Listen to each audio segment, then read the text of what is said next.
Hello everyone, नमस्ते, welcome to my YouTube channel. आज चाहिँ हामी विराटचोक गएको।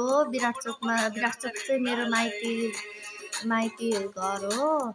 अनि लोसार मनाउनु गएको। लोसार चाहिँ हुन त अस्ति नै सकेको हो कि, तर पनि हाम्रो चाहिँ लोसार बेलामा नजिकको आफन्तहरूसँग भेटघाट गर्ने खानपिनको कार्यक्रम हुन्छ कि।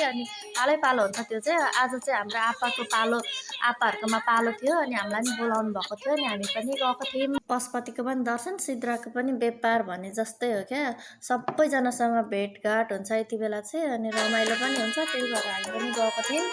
अनि यो हाइवे चाहिँ पहिलाखेरि धेरै बनिएको रहेछ क्या। पहिला म एकपल्ट आउँदाखेरि त पुरै डेभलप्मेसन थियो। अहिले चाहिँ ठाउँमा पिच बनिसकेको रहेछ। अनि यो बाटो हिँड्दाखेरि चाहिँ हाम्रो नानीलाई जहिले बिस्कुट बोकेर हिँड्नुपर्छ क्या, मङ्कीहरूको लागि।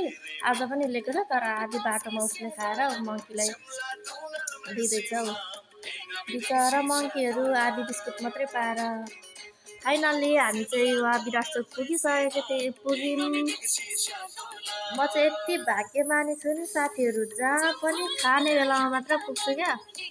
आज पनि हामी पुग्दाखेरि चाहिँ सबै खानेकुरा पाकिसकेको रहेछ। दिदीहरूले, आमा भाउजूहरूले बनाइसक्नु भएको रहेछ क्या खानेकुराहरू पनि। कस्तो मिठो मिठो थियो खानेकुरा, देख्न सक्नुहुन्छ। चिकन चिल्ली, अचार, छोपको अचार, रोस्ट, सलाद, पापड। के हो, म त धेर देखेर भन्नै बिर्सेछु हौ। यता चाहिँ चना फ्राई। हामी चाहिँ पाहुनाहरूको वेटिङमा थियौँ। त्यो बिचमा चाहिँ हामीले टिकटकहरू बनायौँ। टिकटक चाहिँ मैले मेरो टिकटक आइडीमै लगाएको छु है। उहाँ चाहिँ मालदिवी टिकटक स्टार हो। भाउजू हल्का देखिनु भएको छ पछाडिपट्टि। अनि यता चाहिँ साइली दिदी, मलाई यही रक्सी खुवाएर म आउँछु भनेर भन्दै थियो हाम्रो मालदिदीले चाहिँ। अनि पाहुनाहरू पनि आइसक्नु भएको थियो। अनि पाहुनाहरूलाई सबैजना मिलेर खानेकुराहरू दिँदै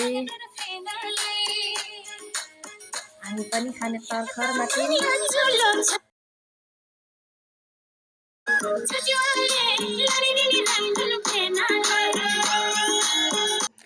पाहुनाहरू सबैजनालाई दिइसकेपछि अनि दिनुहोस् है भन्दै हामी पनि एक साइडमा खाना बस्यौँ।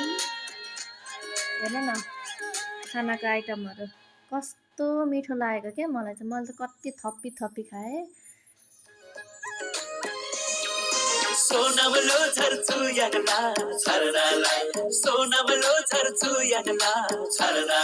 सबैजनाले खाइसक्नु भएपछि चाहिँ दुईजना आसिङहरू चाहिँ पुरा रमाइलो गरिराख्नु भएको थियो क्या। हामीसँग चाहिँ त्यो बजाउने नै दिदीहरूकोमै छुटेको थियो कि। अनि आसिङहरू चाहिँ आफै गाउँदै नाचिराख्नु भएको थियो।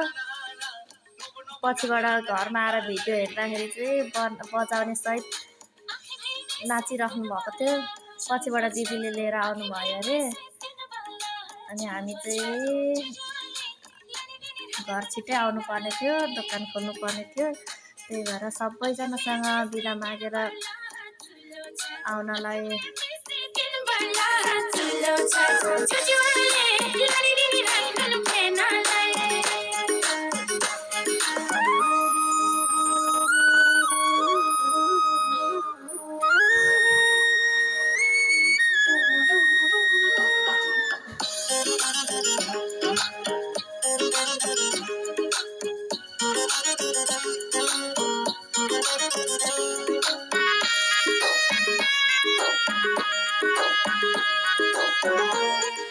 हाम्रो कुकमेन दिदीको चाहिँ थोरै मात्रै भिडियो आएछ। बाई दिदी, सबैजनालाई बाई बाई गर्दै तल निस्किँदै थियो। दुईजना दिदी र बहिनी चाहिँ माला खदा सहित रुँदै बसिरहेको रहेछ भनेर भन्न आँटेको त नखदा माला छ, नरुवाएको सट्टा त हाँसो छ। ठिकै छ भन्दै हामी दुईजना दिदी बहिनीहरूलाई पनि बाई बाई गरेर निस्क्यौँ। यो चाहिँ फर्किँदाखेरिको भिडियो है साथीहरू। यो ठ्याक्कै कहाँनिर भने इटरी भनेछु, सरी, पथरी भाइरल सेल्फी रोडको भिडियो। पहिला यो रोड यस्तो बिजी थियो नि, अहिले त केही छैन, खाली रहेछ। अनि मलाई भिडियो बनाउन मन लाग्यो, अनि भिडियो गरेँ। अहिले चाहिँ यहाँको युगल जोडीहरू चाहिँ उहाँ इटरीको बुढी झरनामा गएको छ होला है। हुन त जता भाइरल छ त्यता नै जाने हो। पहिला कति भिड हुन्थ्यो, यो रोड टिकटक बनाउनेको यति भिड हुन्थ्यो, अहिले त पुरै सुनसान हुँदो रहेछ।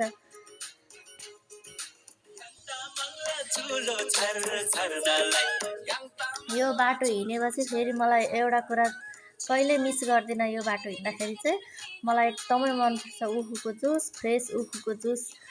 आज पनि वहाँ विराट चोकमा त्यत्रो खाएर पनि यहाँ एक एक गिलास उखुको जुस खाऊँ न त भन्ने भएर गाडी रोकियो रे। उखुको जुस खानको लागि यहाँ रेडी भएर गयौँ हामी। टक्क लाएर उखुको जुस बनाउन लगायौँ। हामी चाहिँ 4 जना थियौँ। अनि बुढाबुढी चस गरेर उखुको जुस खायो अरे फेरि हामी हतार हतार घर आयौँ। हामीलाई चाहिँ फोन आएकै थियो कि कति बेला आइपुग्ने भनेर। अनि एकजना दाइ चाहिँ पर्खिराख्नु भएको थियो क्या घरमा आइपुग्दाखेरि सामान लिनुको लागि। आजलाई यति नै। Thanks for watching. Bye by.